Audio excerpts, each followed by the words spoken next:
Ganda nito, oh. Sana maging successful yung pagbebenta ko ng damit noon, ha? Mahal, ang dami nating ibebenta mamaya. Manifest natin na makabenta kayo, Nay, para makaahon na tayo sa kahirapan.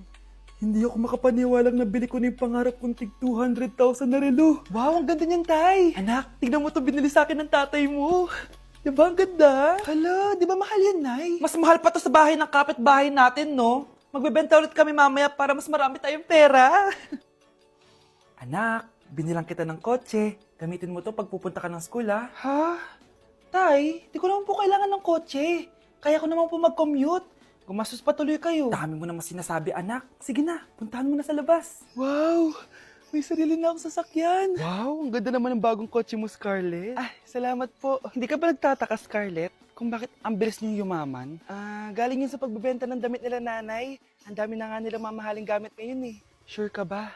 Na damit lang ang tinitinda nila? Nay, bumabagabag talaga sa isip ko kung bakit ang bilis nating yumaman. Ano ba talaga binibenta niyo ni tatay? Ano ka ba, anak? Malaki talagang kita sa pagbebenta ng damit. Pero, Nay, wala nang pero-pero. Hindi ka ba masaya, anak? Na mayaman na tayo? Na nabibili natin lahat ng gusto natin? Sige na, mag-aayos pa ako ng benta ko. Mahal, nakauwi ka na ba?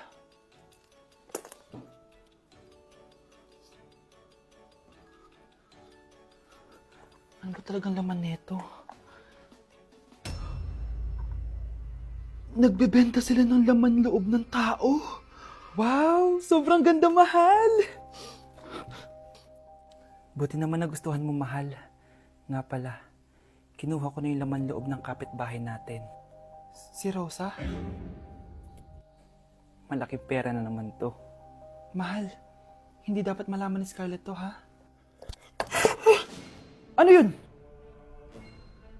Nasaan yung ledger? Nandito lang yung kanina. Ba't mo winala yung ledger, mahal?